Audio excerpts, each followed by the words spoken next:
All right, this is a good example of why we need to memorize the transition words, because these are probably words that you don't normally use in your daily conversation. So if you're thinking about them that way, you might have trouble because you just don't have a good instinct for these words. But let's look at the sentences first.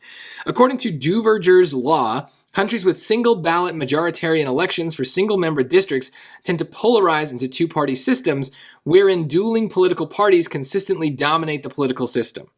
All right, there's a lot of hard words there, but two parties dominate, right? Dueling parties, right? So, okay, polarize, right? They're talking about two parties. Continuing, countries with proportional representation electoral systems, that's a different thing, tend to support multi-partyism, under which power gets distributed among many political parties, right? It's a contrast, right? So it's not a positive negative necessarily. Like I think that they are saying that, polarizing, dominating the two-party system is bad, but I don't even think of it in those terms. It's just two things and they're contrasting them. So if we go to these words, subsequently is basically a version of the word next, or even like the word so. It means something happens subsequent after something else.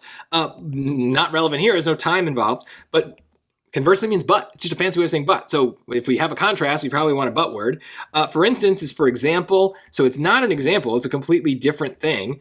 And it's not in other words because it's kind of the same thing, right? It's not another version of what we just said. It is a new thing. It is a new idea. So conversely is definitely it. But I have a feeling that people who get this wrong do not know what conversely means and do not know what subsequently means. And so you're kind of just like picking whichever one sounds best, but that's not a good way to handle these. You need to memorize these words. I've got lessons on the 20 most common words, so you can memorize those. And then everything else, just as you do these videos, hopefully I am teaching you what they mean. But there are a lot of them out there, but there are some that come up again and again. I would say both subsequently and conversely are in the category of things that you should know because they're going to come up again.